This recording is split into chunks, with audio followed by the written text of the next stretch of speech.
Hey guys, welcome back.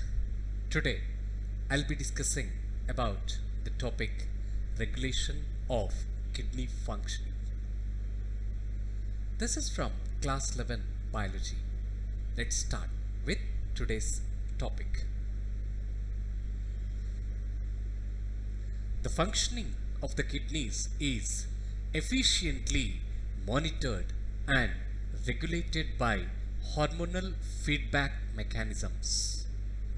These hormonal feedback mechanisms are regulatory mechanisms in which presence of certain level of hormone in blood will stimulate or inhibit its further secretion. That is what we call feedback mechanism. Okay, so hormonal feedback mechanism is nothing but it is a regulatory mechanism in which presence of certain level of hormone in the blood will stimulate or inhibit its further secretion. And these hormonal feedback mechanisms involve hypothalamus present in the brain region and juxtaglomerular apparatus, in short JGA, which is present in the kidney and that regulates the functioning of each nephron. Okay, and to a certain extent the heart. So these different structures in the body, they are also involved during these hormonal feedback mechanisms to regulate the functioning of kidneys. Now moving to the next, osmoreceptors. These osmoreceptors in the body are activated by changes in blood volume, body fluid volume and ionic concentration. Okay, they detect the changes in these blood volume, body fluid volume and ionic concentration, and based on that they either stimulate or inactivate the functioning of hypothalamus and juxtaglomerular apparatus and to certain extent the heart. Okay, so this is about osmoreceptors that are detecting the changes in these aspects in the body to regulate the functioning of kidneys. Here, an excessive loss of fluid from the body can activate osmoreceptors. Okay, and these osmoreceptors stimulate the hypothalamus to release antidiuretic hormone. In short, it is called ADH. This is antidiuretic hormone. Okay, so osmoreceptors stimulate the hypothalamus to release antidiuretic hormone, or it is also called vasopressin, from the neurohypophysis of pituitary gland. Okay, now this ADH facilitates water reabsorption from latter parts of the tubule. Here the later parts can be like DCT, that is distal convoluted tubule, and collecting duct part of the tubule. These are the latter parts of nephron. So ADH facilitates water reabsorption from latter parts of the tubule, thereby preventing the diuresis.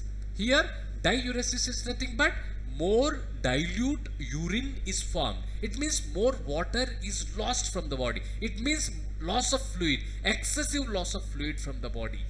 Okay, so when there is excessive loss of fluid from the body, then osmoreceptors are stimulating hypothalamus to synthesize ADH, which is secreted from neurohypophysis of pituitary gland, that is facilitating water reabsorption from latter parts of the tubule, and thereby it is preventing the diuresis.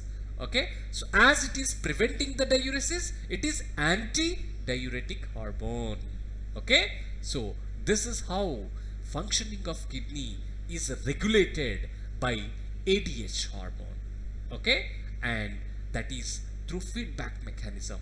Okay, here an increase in body fluid volume. This is opposite condition to the earlier one. Okay, an increase in body fluid volume can switch off Okay, so increase in body fluid volume can switch off the osmoreceptors and suppress the ADH release to complete the feedback. Okay, so ADH can also affect the kidney function by its constrictor effects on blood vessels. So obviously, when blood vessels are constricted, the diameter of the blood vessel will decrease, and as a consequence blood pressure will increase. Okay, so here suppressing the ADH release, okay, increase in body fluid volume will switch off osmoreceptors that suppress the ADH release and thereby cause constriction of the blood vessels that increase the blood pressure. An increase in blood pressure can increase glomerular blood flow and thereby GFR. So this GFR is nothing but glomerular filtration rate. This is nothing but, okay, glomerular filtration rate. So this is how the levels of body fluid volume, okay, are deciding whether the osmoreceptors are stimulated or switched off, okay, to regulate the kidney function. Now let's discuss about the role of juxtaglomerular apparatus that is present in the kidneys. Okay, here the juxtaglomerular apparatus, juxta means next to glomerulus. Okay, glomerulus is a tuft of capillaries present inside Bowman's capsule in the nephron. So next to glomerulus is juxtaglomerular apparatus that is actually formed at the point of contact between afferent arteriole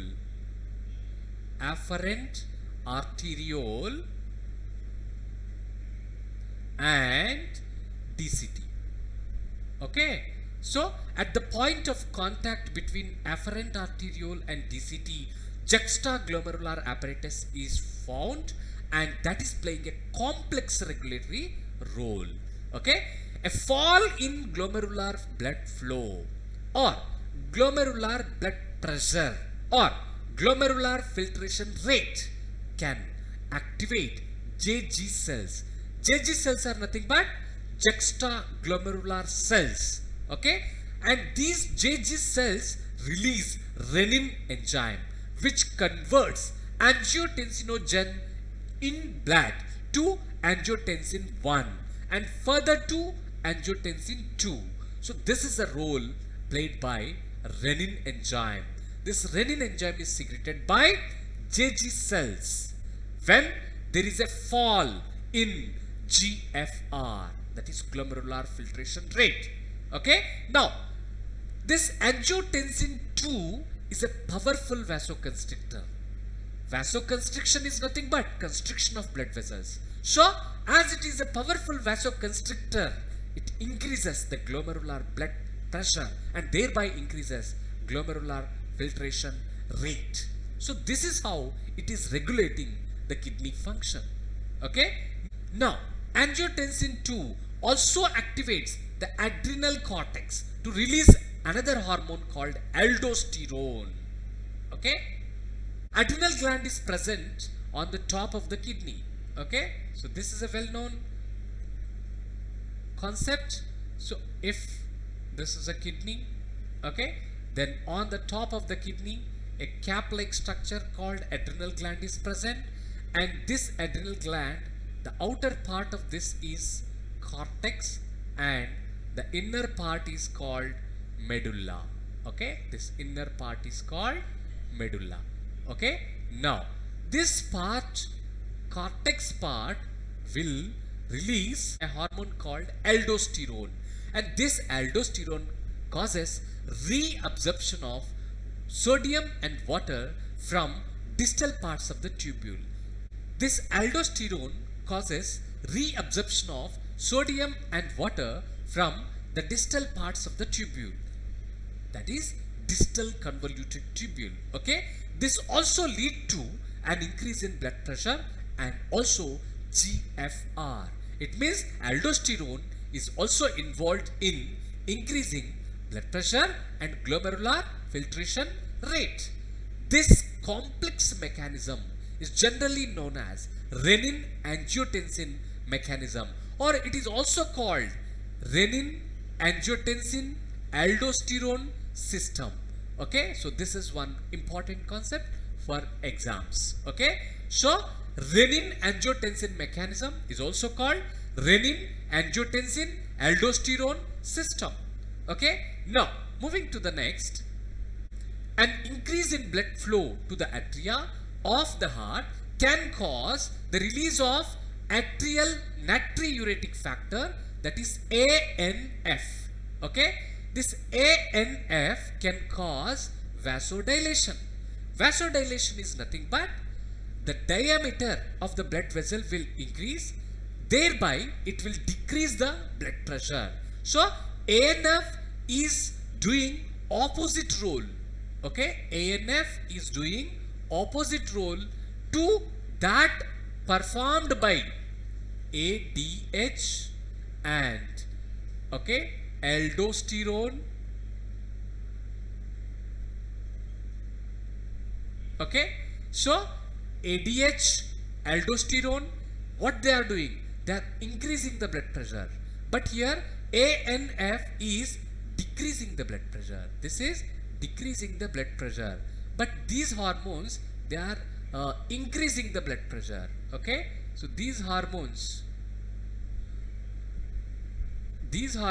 are increasing the blood pressure. So they are opposite in their function. Okay, so ANF mechanism therefore acts as a check on the renin-angiotensin mechanism.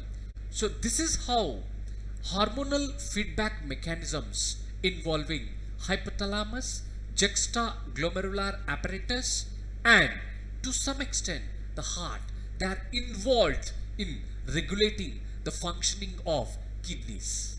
Okay, so this is all about today's video. If you are new to my channel, subscribe for more videos. If you liked it, share it with your friends. I'll be back with another video. Have a great day. Thank you all.